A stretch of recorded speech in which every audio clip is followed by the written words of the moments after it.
ಕನ್ನಡ ವ್ಯಾಕರಣ ಮಾಹಿತಿಯನ್ನ ಕೊಡ್ತಾ ಇದ್ದೀನಿ ವಿದ್ಯಾರ್ಥಿಗಳೇ.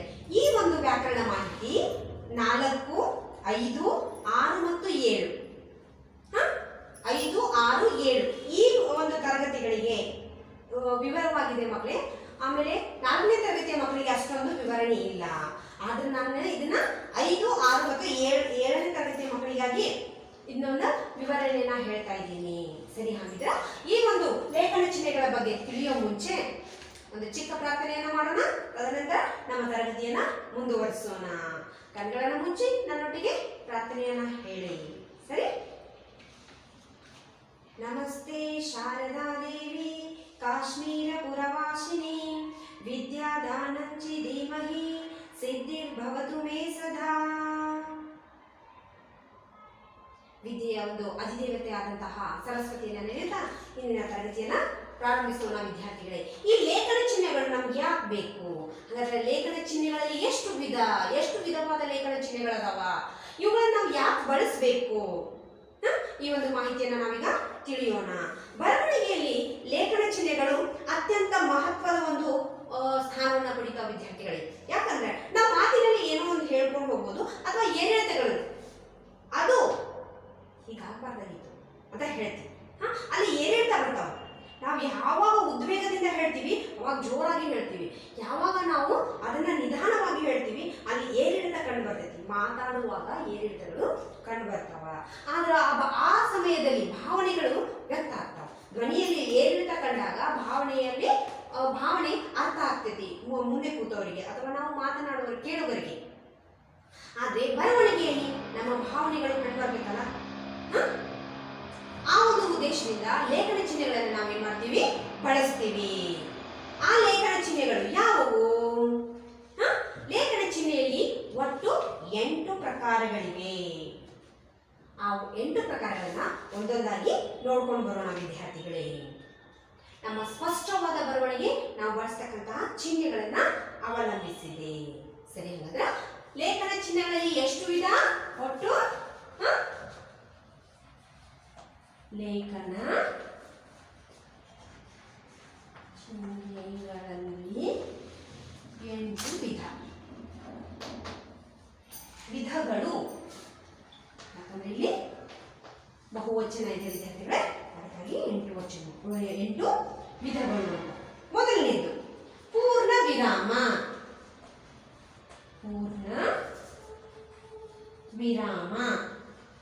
ಇದು ಹೆಸರೇ ಸೂಚಿಸ್ತಿದೆ ವಿದ್ಯಾರ್ಥಿಗಳೇ. ಪೂರ್ಣ ಅಂತಂದ್ರೆ ಮುಕ್ತಾಯಗೊಂಡ ನಂತರ ಇದನ್ನ ಚಿಹ್ನೆಯನ್ನ ನಾವು ಬಳಸ್ತೀವಿ. ತದನಂತರ ಅರ್ಧ ವಿರಾಮ. ಇನ್ನು ವಾಕ್ಯ ಪೂರ್ಣವಾಗಿಲ್ಲ, ಇನ್ನು ಮುಂದೆ ಹೇಳೋದಿದೆ. ಆ ಸಮಯದಲ್ಲಿ ನಾವು ಈ ಒಂದು ಚಿಹ್ನೆಯನ್ನ ಬಳಸ್ತೀವಿ. ಯಾವುದು? ಇದು ಪೂರ್ಣ ವಿರಾಮ.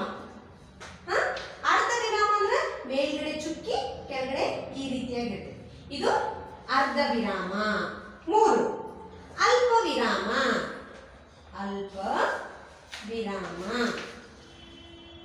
ಇದು ನಾವು ಕಾಮ ಅಂತ ಹೇಳ್ತೀವಲ್ಲ ಅದು ಆಂಗ್ಲ ಭಾಷೆಯಲ್ಲಿ. 4 ಪ್ರಶ್ನಾರ್ಥಕ ಚಿಹ್ನೆ.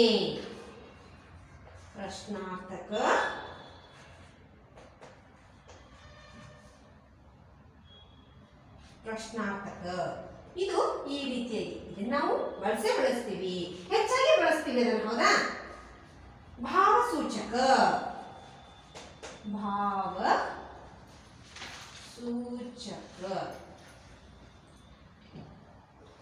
ನಾವು ಯಾವಾಗಲೂ ಅದನ್ನ ಆಶ್ಚರ್ಯವಾಗಿ ಹೇಳ್ತಿರ್ತೀವಲ್ಲ, ಭಾವಸೂಚಕ.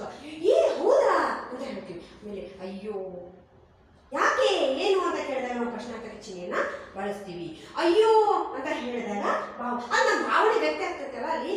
ಆಮೇಲೆ ಖುಷಿ ಆಗೋದು, ಅದು ನಮ್ಮ ಭಾವನೆಯನ್ನ ಸೂಚಿಸೋದ್ರಿಂದ ಭಾವಸೂಚಕ ಅಂತ ಹೇಳ್ತಾರ. ಇಲ್ಲಿ ಭಾವಸೂಚಕ. ನಂತರ ಉದ್ಧರಣ.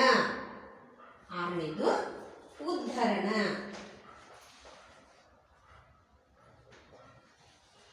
ಇದು ಮೇಲ್ಗಡೆ ಈ ರೀತಿಯಾಗಿ ಕೆಳಗಡೆ ಈ ರೀತಿಯಾಗಿ ಬರ್ತೈತಿ. ನಾವು ಇಂಟು ಯುನೈಟೆಡ್ ಕಾಮ ಅಂತ ಹೇಳ್ತೀವಲ್ಲ ಅದು. ಹೆಚ್ಚಾಗಿ ಆಂಗ್ಲ ಭಾಷೆಯ ಒಂದು ನಾವು ಬಳಕೆ ಮಾಡ್ತಿರೋದ್ರಿಂದ ಅವುಗಳನ್ನ ಬಳಸ್ತಾ ಇದ್ದೀನಿ ವಿದ್ಯಾರ್ಥಿಗಳೇ ನಾನಲ್ಲಿ. ಚಿಹ್ನೆ. ಆವರಣ ಚಿಹ್ನೆ. ಆವರಣ rocket, not a rocket, rocket. Okay. ವಿವರಣ ಚಿಹ್ನೆ. ವಿವರಣ ಚಿಹ್ನೆ. ಯಾವುದು ವಿವರಣ ಚಿಹ್ನೆ? ಸರಿ, ಇದನ್ನ ನೀಟಾಗಿ ಬರ್ಕೊಳ್ಳಿ ವಿದ್ಯಾರ್ಥಿಗಳೇ. ನಾನು ನಿಮ್ಗೆ ವ್ಯಾಕರಣಕ್ಕಾಗಿ ಪ್ರತ್ಯೇಕವಾದ ಒಂದು ಬುಕ್ ಮಾಡಿ ಅಂತ ಹೇಳಿದ್ದೀನಿ. ಇನ್ನು ಯಾರೆಲ್ಲ ಬರ್ದಿಲ್ಲ ಪ್ರತ್ಯೇಕವಾಗಿ ಅದನ್ನ ಬರ್ದಿಲ್ಲ. ಯಾಕಂದ್ರೆ ವಿದ್ಯಾರ್ಥಿಗಳೇ ಇವು ಮುಂದಿನ ತರಗತಿಯಲ್ಲಿ ನಿಮಗೆ ಹೀಗೆ ಮುಂದುವರಿಯೋದ್ರಿಂದಾಗಿ ಇನ್ನು 8ನೇ ತರಗತಿಯೂ ಇದೇ ರೀತಿಯಾಗಿ ಅವುಗಳ ಒಂದು ಪೂರ್ಣ ವಿವರಣೆ ನಿಮ್ಮ ಹತ್ರ ಇದ್ರೆ ಒಳ್ಳೆಯದು. ಬುಕ್ ಸಿಗ್ಬೋದು, ಆದ್ರೆ ನಮ್ಮ ತರಗತಿ ಅಂದ್ರೆ ನಿಮಗೆ ಬೇಕಾದಂತಹ ಒಂದು ನೋಟ್ಸ್ ಅನ್ನ ಪ್ರಿಪೇರ್ ಮಾಡಿಟ್ಟೋದ್ರಿಂದಾಗಿ ನೀಟಾಗಿ ನೀವು ಬರ್ದಿಟ್ಟಿದ್ರೆ ನಿಮ್ಗೆ ಯೂಸ್ ಆಗುತ್ತೆ. ಅದರೊಟ್ಟಿಗೆ ನಿಮ್ ಹಿಂದೆ ತಂಗಿ ತಮ್ಮ ಯಾರಾದ್ರು ಅವ್ರಿಗಾದ್ರು ಓದೋರಿಗೆ ಒಳ್ಳೇದು ಹೆಲ್ಪ್ ಆಗುತ್ತೆ, ಹೌದಾ, ಸಹಾಯ ಆಗುತ್ತೆ. ಸರಿ, ಇದನ್ನ ಪ್ರತ್ಯೇಕವಾಗಿ ಇಡೀ ವಿದ್ಯಾರ್ಥಿಗಳೇ. ಒಂದೇದು ಪೂರ್ಣ ವಿರಾಮ, ಅರ್ಧ ವಿರಾಮ, ಅಲ್ಪ ವಿರಾಮ, ಪ್ರಶ್ನಾರ್ಥಕ, ಭಾವಸೂಚಕ, ಉದ್ಧರಣ, ಆವರಣ, ವಿವರಣ. ಈ ರೀತಿಯಾಗಿ 8 ವಿಧಗಳಿದಾವ ಚಿಹ್ನೆಗಳಲ್ಲಿ. ಲೇಖನ ಚಿಹ್ನೆಗಳಲ್ಲಿ 8 ವಿಧಗಳು, ಹೌದಾ. ಈ ಚಿಹ್ನೆಗಳು ಈ ರೀತಿಯಾಗಿ ಪೂರ್ಣ ವಿರಾಮ ಅಂದ್ರೆ ಒಂದು ಪೂರ್ಣವಾದಂತಹ ಚುಕ್ಕಿ, ಇಲ್ಲಿ ಅಲ್ಪ ವಿರಾಮ ಕೆಳಗಡೆ ಬರ್ತೈತಿ, ಮೇಲೆ ಪೂರ್ಣ ವಿರಾಮದ ಒಂದು ಚುಕ್ಕಿ ಬರ್ತೈತಿ. ಇದು ಅರ್ಧ ವಿರಾಮ. ಅಲ್ಪ ವಿರಾಮ ಅಂದ್ರೆ ಇನ್ನು ಮುಂದಿದೆ ಅಲ್ಲಿ ಹೇಳೋದು. ನಂತರ ಪ್ರಶ್ನಾರ್ಥಕ, ಯಾರು, ಎಲ್ಲಿಗೆ, ಹೇಗೆ, ಏನು, ಯಾವಾಗ, ಈ ರೀತಿಯಾಗಿ ಪ್ರಶ್ನೆಯನ್ನ ಕೇಳೋ ಸಮಯದಲ್ಲಿ ನಾವು ಈ ಚಿಹ್ನೆನ ಬಳಸ್ತೀವಿ. ಭಾವಸೂಚಕ, ನಮ್ಮ ಭಾವನೆಯನ್ನ ನಾವು ಅಲ್ಲಿ ವಿವರಿಸಬೇಕಾಗಿದ್ರೆ ಅಯ್ಯೋ ಹೌದಾ ಈ ರೀತಿಯಾಗಿ ನಾವು ಅವುಗಳನ್ನ ಬಳಸ್ತೀವಿ. ಉದ್ಧರಣ, ಈ ರೀತಿಯಾಗಿ ಯಾವುದೋ ಒಬ್ಬ ವ್ಯಕ್ತಿ ಹೇಳಿರೋದ್ರಿಂದ ನಾವು ಅದನ್ನ ಸ್ಪೆಸಿಫಿಕ್ ಆಗಿ ಹೇಳ್ಬೇಕಾಗಿದ್ದಲ್ಲಿ, ನಾನು ಜ್ಞಾನಜ್ಯೋತಿ ಶಾಲೆಗೆ ಹೋಗುತ್ತೇನೆ. ನೀವು ಯಾವ ಶಾಲೆಗೆ ಹೋಗುತ್ತೀವಿ ಅಂತ ಹೇಳಿದಾಗ ಜ್ಞಾನ ಜ್ಯೋತಿ ಅಲ್ಲಿ ಅದೇನಾಗಿರ್ತೈತಿ, ಹೈಲೈಟ್ ಆಗಿರ್ತೈತಲ್ಲ, ಅದಕ್ಕೆ ನಾವು ಅಲ್ಲಿ ಅದನ್ನ ಹಾಕ್ಬೇಕು. ನಂತರ ಆವರಣ ಚಿಹ್ನೆ, ಸಮಾನ. ಈಗ ನಾವು ಹೇಳಿರ್ತೀವಿ ಆಗಸ, ಆಗಸ ಅಂದ್ರೆ ಆಕಾಶ. ನಾನು ಮತ್ತೆ ಆವರಣದಲ್ಲಿ ಹಾಕ್ತೀನಿ ಆಕಾಶ ಅಂತ ಹೇಳಿ. ಆಗಸ ಅಂತ ಗೊತ್ತಾಗದೇ ಇದ್ದವರಿಗೆ ಆಗಸ ಆಕಾಶ ಅಂತ ನೋಡಿದಾಗ ಗೊತ್ತಾಗುತ್ತೆ, ಅಂದ್ರೆ ಅದರ ಸಮಾನಾರ್ಥಕ ಪದ ಅಲ್ಲಿ ಇರೋದಿಲ್ಲ. ಅದಕ್ಕಾಗಿ ಆವರಣ ಚಿಹ್ನೆನ ಬಳಸ್ತೀವಿ. ವಿವರಣೆ ಚಿಹ್ನೆ, ವಿವರಣೆ ಚಿಹ್ನೆ ನಾವು ಯಾವಾಗ ಬಳಸ್ತೀವಿ? ಈಗ ಸ್ವಂತ ವಾಕ್ಯದಲ್ಲಿ ಬರೆಯಿರಿ ಅಂತ ಹೇಳ್ತೀನಿ. ತವಕ, ಇಲ್ಲಿ ನೋಡ್ರಿ ತವಕ ಅಂತ ಬರೀತೀನಲ್ಲ, ಹಾಗಾದ್ರೆ ಅವಾಗ ಇಲ್ಲಿ ಹಾಕಿ ಅಂದ್ರೆ ತವಕ ಅಂದ್ರೆ ಮುಂದೆ ಏನೋ ಇದೆ, ವಿವರಣೆ ಇದೆ, ಅದರ ಒಂದು ವಿವರಣೆ ಇದೆ ಅಂತ ಅರ್ಥ ಆಯ್ತಾ. ಅದಕ್ಕೆ ವಿವರಣಾ ಚಿಹ್ನೆ ಅಂತ ಹೇಳ್ತಾರ. ಸರಿ ಸರಿ, ಇನ್ನು ನೀಟಾಗಿ ಬರೀರಿ. ಒಂದೊಂದಾಗಿ ನೋಡ್ಕೊಂಡು ಉದಾಹರಣೆಗಳನ್ನ ನಾವು ಬರೆಯೋಣ ವಿದ್ಯಾರ್ಥಿಗಳೇ. ಅರ್ಥ ನಾನು ಅರ್ಥಿಸ್ಲಾ? ಸರಿ, ಮೊದಲನೇದಾಗಿ ಪೂರ್ಣ ವಿರಾಮ.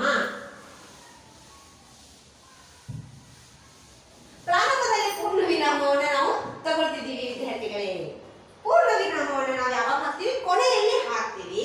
ಆದ್ರೆ ನಾನಿಲ್ಲಿ ಪೂರ್ಣ ವಿರಾಮವನ್ನ ಮೊದಲಿಗೆ ತೆಗೆದುಕೊಂಡಿದ್ದೇನೆ, ಹೌದಾ. ಸರಿ, ಕ್ರಿಯೆಯಿಂದ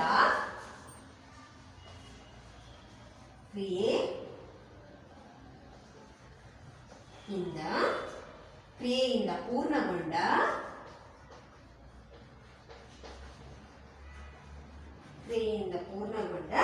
ವಾಕ್ಯದ ಕೊನೆಯಲ್ಲಿ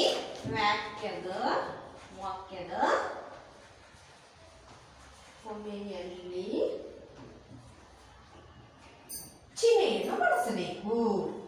ಈ ಚಿಹ್ನೆಯನ್ನ ಬಳಸಬೇಕು.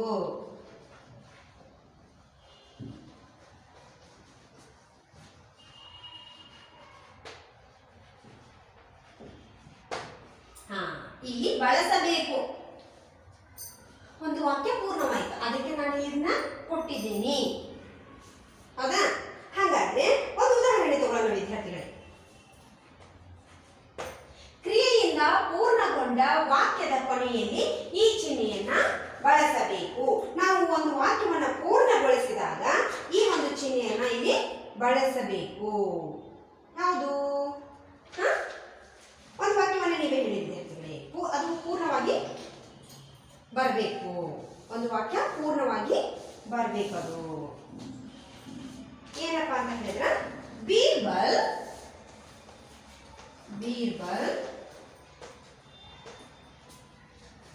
ಅಕ್ಬರ್ ಅಕ್ಬರನ ಮಂತ್ರಿಯಾಗಿದ್ದ. ಹೌದು, ಇದು ವಾಕ್ಯ ಪೂರ್ಣವಾಯಿತು. ಇಲ್ಲಿ ಪೂರ್ಣ ವಿರಾಮವನ್ನು ಕೊಡಲಾಗಿದೆ. ಎರಡನೇದು, ರವಿ ಶಾಲೆಗೆ ಹೋದನು. ರವಿ ಶಾಲೆಗೆ ಹೋದನು. ಅಲ್ಲಿ ಪೂರ್ಣ ವಿರಾಮ ಅಂದ್ರೆ ಒಂದು ವಾಕ್ಯ ಪೂರ್ಣವಾಯಿತು. ಅಲ್ಲಿ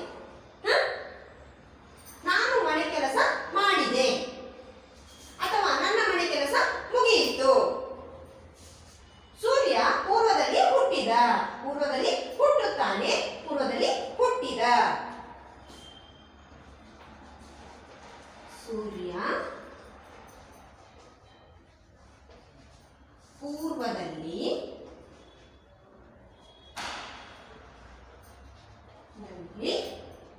ಹುಟ್ಟುತ್ತಾನೆ.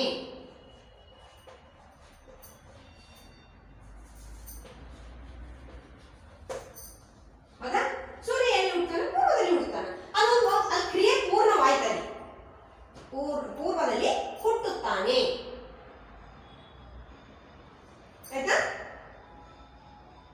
ಬೀರ್ಬಲ್ ಅಕ್ಬರನ ಮಂತ್ರಿಯಾಗಿದ್ದ. ರವಿ ಶಾಲೆಗೆ ಹೋದನು. ಸೂರ್ಯ ಪೂರ್ವದಲ್ಲಿ ಹುಟ್ಟುತ್ತಾನೆ. ಸರಿ, ಎರಡನೇ ಒಂದು ಚಿಹ್ನೆ. ಎರಡನೆಯ ಲೇಖನ ಚಿಹ್ನೆ ಯಾವುದು? ಅರ್ಧ ವಿರಾಮ.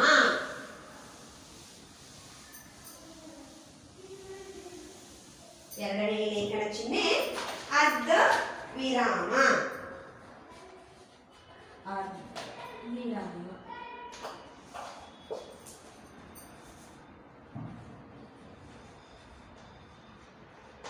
ಅಂದ್ರೆ ಏನಪ್ಪ? ಅರ್ಧ ವಿರಾಮ ಅಂದ್ರೆ ಏನು? ಒಂದು ಪ್ರಧಾನ ವಾಕ್ಯಕ್ಕೆ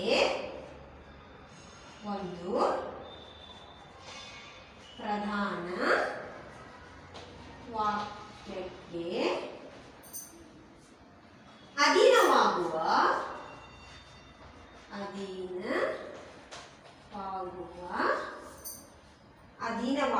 ಉಪವಾಕ್ಯಗಳ ಕೊನೆಯಲ್ಲಿ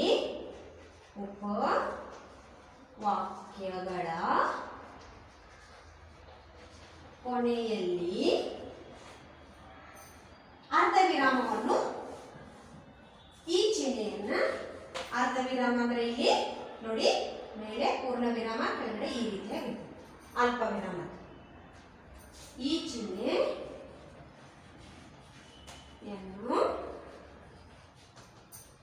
ಬಳಸಲಾಗುತ್ತದೆ.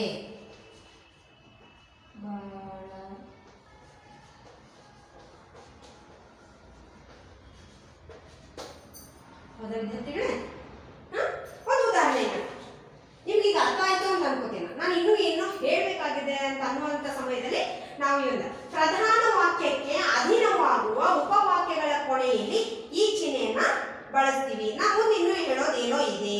ಆ ಒಂದು ಸಮಯದಲ್ಲಿ ನಿಮ್ಮ ಪಠ್ಯಪುಸ್ತಕದಲ್ಲಿಯೇ ಕೊಟ್ಟಿರ್ಬೋದು, ಅವುಗಳನ್ನು ಹುಡುಕ್ರಿ ನೀವು ಎಲ್ಲಿದೆ ಅಂತ ಹೇಳಿ. ಅಂದ್ರೆ ಮುಂದೆ ಇನ್ನೂ ಹೇಳೋದಿದೆ ಅಂತ ಹೇಳೋ ಸಮಯದಲ್ಲಿ ನಾವೇನಂತೀವಿ, ಈ ಒಂದು ಅರ್ಧ ವಿರಾಮವನ್ನ ಬಳಸ್ತೀವಿ. ಉದಾಹರಣೆ, ವ್ಯಕ್ತಿಯ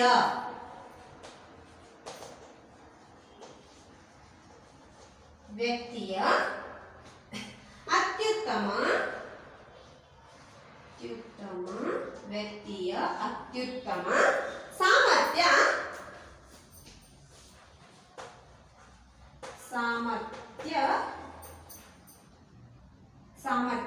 ಆತನ ಧೈರ್ಯ. ಇಲ್ಲಿ ಈ ಚಿಹ್ನೆಯನ್ನ ಬಳಸ್ತಾ ಇದ್ದೀನಿ ವಿದ್ಯಾರ್ಥಿಗಳೇ. ಇನ್ನು ಮುಂದೆ ಹೇಳೋದಿದೆ. ವ್ಯಕ್ತಿಯ ಅತ್ಯುತ್ತಮ ಸಾಮರ್ಥ್ಯ ಆತನ ಧೈರ್ಯ. ಅದರೊಟ್ಟಿಗೆ ಮಾರುತಕ್ಕಿಂತ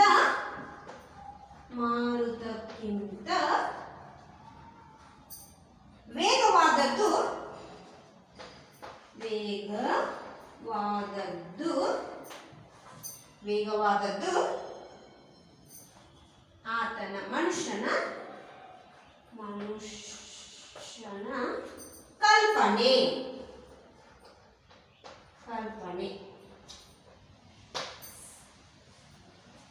ಅಂದ್ರೆ ನಾವು ಇನ್ನೂ ಏನು ಹೇಳೋದಿದೆ ಅಂತ ಒಂದು ಸಮಯದಲ್ಲಿ ಪ್ರಧಾನ ವಾಕ್ಯದ ಒಂದು ಅಧೀನದಲ್ಲಿ ಇರತಕ್ಕಂಥ ಉಪವಾಕ್ಯ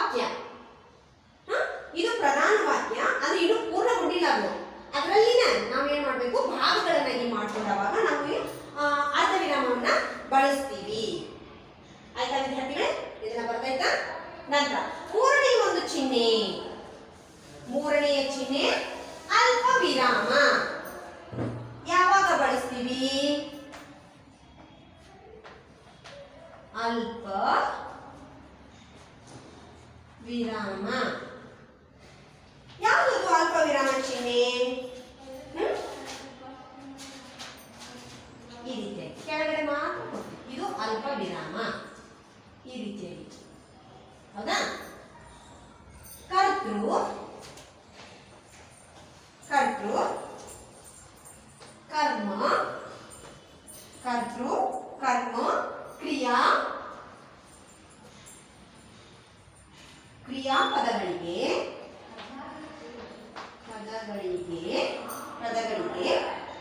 ಬೇರೆ ಬೇರೆ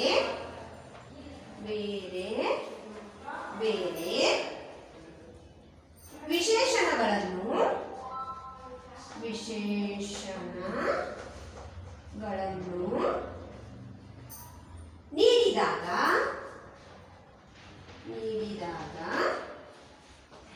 ನೀಡಿದಾಗ ಅಲ್ಪ ವಿರಾಮವನ್ನು ಅಥವಾ ಈ ಚಿಹ್ನೆಯನ್ನು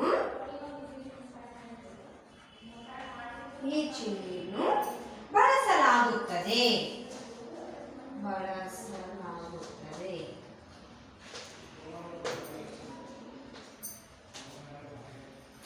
ಉದಾಹರಣೆ,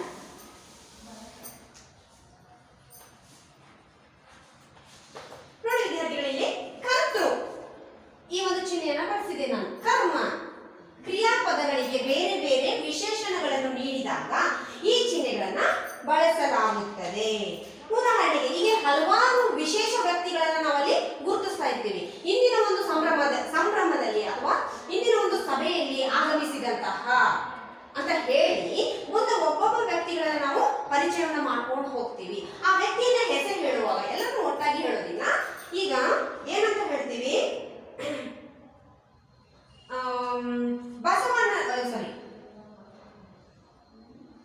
ಏನಂತ ಹೇಳ್ಬೋದು? ಇದೆ ಕರ್ತೃ, ಇದು ಒಂದು ವಿಶೇಷಣ ನಾವಿಲ್ಲಿ ಹೇಳಬೇಕಾಗಿದೆ. ಅದಕ್ಕೆ ನಾನು ಇಲ್ಲಿ ಈ ಒಂದು ಚಿಹ್ನೆನ ಹಾಕಿದ್ದೀನಿ.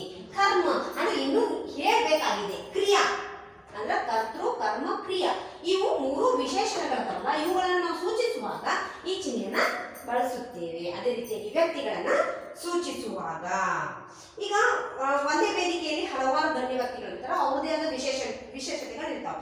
ಆ ಸಮಯದಲ್ಲಿ ನಾವು ಈ ಒಂದು ಚಿಹ್ನೆಯನ್ನ ಬಳಸಬಹುದು. ಉದಾಹರಣೆಗೆ ಕುವೆಂಪು, ನಂತರ ಬೇಂದ್ರೆ. ಹೌದಾ? ಈಗ ಕುವೆಂಪು ಬೇಂದ್ರೆ ಅಂತ ಹೇಳಿದ್ರೆ ಅದು ಸರಿ ಬರೋದಿಲ್ಲ. ಅಲ್ಲಿ ನಾವು ಅಲ್ಪ ವಿರಾಮವನ್ನ ಕೊಡಬೇಕು. ಕುವೆಂಪು ಅಲ್ಲಿ ಸ್ವಲ್ಪ ನಿಂತು ನಾವು ಮುಂದೆ ಹೇಳ್ತೀವಿ. ಬೇಂದ್ರೆ, ನಂತರ ಕಾರಂತ. ಹೌದಾ? ಈ ಚಿಹ್ನೆಯನ್ನ ನಾವು ಇಲ್ಲಿ ಹಾಕ್ತೀವಿ. ಇದು ಅಲ್ಪ ವಿರಾಮ.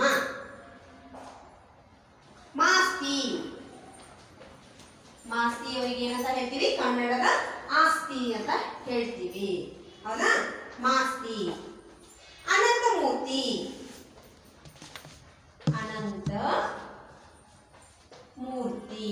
ಹೌದಾ? ನಂತರ ಕಾರ್ನಾಡ್,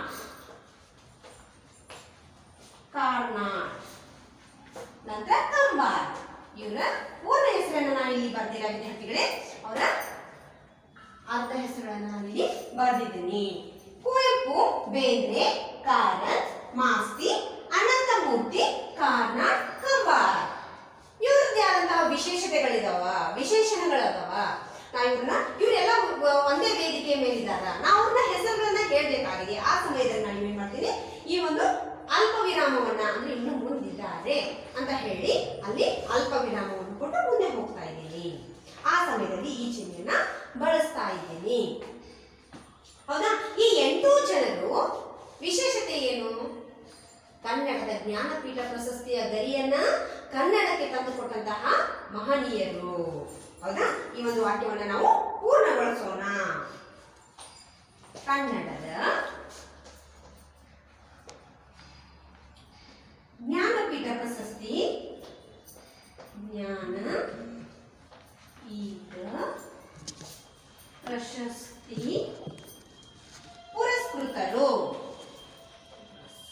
ವಿಜೇತರು. ಇವರೆಲ್ಲ ಯಾರು? ಜ್ಞಾನಪೀಠ ಪ್ರಶಸ್ತಿ ವಿಜೇತರು. ಯಾವ ಜ್ಞಾನಪೀಠ ಪ್ರಶಸ್ತಿ? ಕನ್ನಡ ಜ್ಞಾನಪೀಠ ಪ್ರಶಸ್ತಿ. ಈಗ ಇದು ವಾಕ್ಯ ಪೂರ್ಣವಾಯಿತು, ಹೌದಾ? ಈ ಒಂದು ಸಮಯದಲ್ಲಿ ಹಲವಾರು ವಿಶೇಷತೆಗಳನ್ನ ಒಟ್ಟಿಗೆ ಹೇಳಬೇಕಾದ ಸಮಯದಲ್ಲಿ ಅಲ್ಪ ವಿರಾಮವನ್ನು ನಾವು ಬಳಸಬೇಕು. ಸರಿ ವಿದ್ಯಾರ್ಥಿಗಳೇ, ಮುಂದಿನ ತರಗತಿಯಲ್ಲಿ ಮುಂದಿನ ಅಂದ್ರೆ 4, 5, 6, 7, 8 ಈ ಚಿಹ್ನೆಗಳನ್ನ ನಾವು ಅಭ್ಯಾಸ ಮಾಡೋಣ, ಆಯ್ತಾ? ಅಲ್ಲಿವರೆಗೂ ಈ ಕೊಟ್ಟಂತಹ ಒಂದು ಮಾಹಿತಿಯನ್ನ ಓದ್ತಾ ಇರಿ. ಶುಭ ದಿನ.